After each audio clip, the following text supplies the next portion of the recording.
Good morning. Craig Howard here. Happy to be with you this morning. Excuse me. I uh, I was reading some Twitter posts this morning, and I read a post from a young lady who was really struggling with the fact that all she could think about was how much she wanted to get married. She doesn't like being single. She wants to be in a permanent relationship, and she wants to get married, and that just isn't happening for her right now.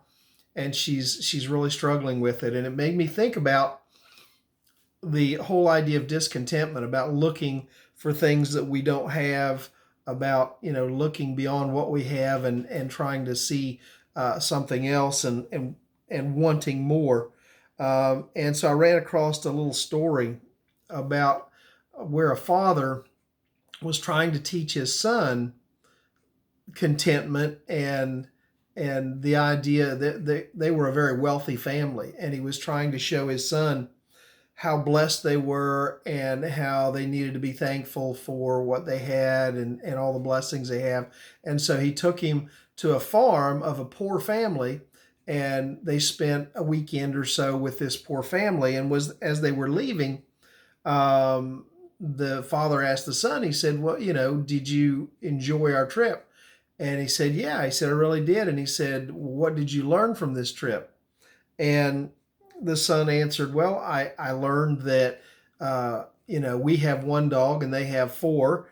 I learned that we have a pool that reaches to the middle of our garden, but they have a river running out back of their house that is basically endless. It just goes on and on.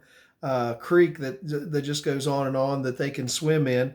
They have, we have imported lanterns in our garden. They have the stars at night that just fill the sky. Our patio reaches to the front yard. Theirs reaches to the whole horizon. Um, and he said we live on a small piece of land, but he said they have fields all around them. He said even if they don't own them, they have access to run and play on them and so forth. We have to buy our food; they grow theirs. We have walls that surround our property to protect us. They have friends that surround them that protect them. And so with that, the father was kind of speechless. And the son added, thanks, Dad, for showing me how poor we are. The reality is oftentimes we are we have more to be thankful for than we realize that we do. Paul said in Philippians chapter 4, verses 11 and 12, he said that not that I am speaking of being in need, for I've learned in whatever situation I am to be content. I know how to be brought low. I know how to abound. In any and every circumstance, I have learned the secret of facing plenty and hunger, abundance and need.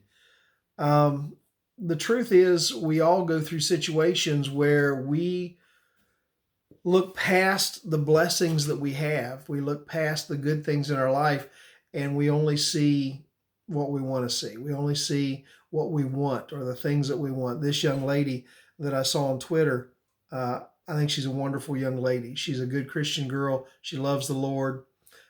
She's got so much going for her. But right now she's consumed with the idea of marriage. And I'm not being critical of her. I'm just saying that's the trap that we all oftentimes fall into. Instead of seeing all of the blessings that we currently have already in our life, we get caught in the trap of only considering, only thinking about the things that we want. And sometimes what we need to do is just kind of put ourselves in somebody else's shoes and see the blessings that we currently have, and just sort of, as the old song says, count your blessings, and it will surprise you what the Lord has done. God has blessed your life. Yes, you may be going through some struggles and trials. I have no doubt that that's a possibility. Most people do at some point in time in their life. But those struggles and trials pale in comparison to the multitude of blessings that God has placed in your life if you'll just take the time to acknowledge them and see them and be thankful for them and realize that You just need to celebrate what you have. And then when the time comes that God chooses to give you more, and if He doesn't give you what you wanted, He'll probably give you something better. And so, just kind of celebrate today, celebrate the blessings that God has placed in your life. Rainy, gray day outside today, so I didn't go out. But I hope you have a good day today. I've got a full day today as usual. I'm sure you do too. But I hope you have a good time in the Lord, and we'll just pray that God's blessings continue to fall in a way that you can say, "Thank you, Lord, for all the blessings that I do have." I'll talk to you later. God bless.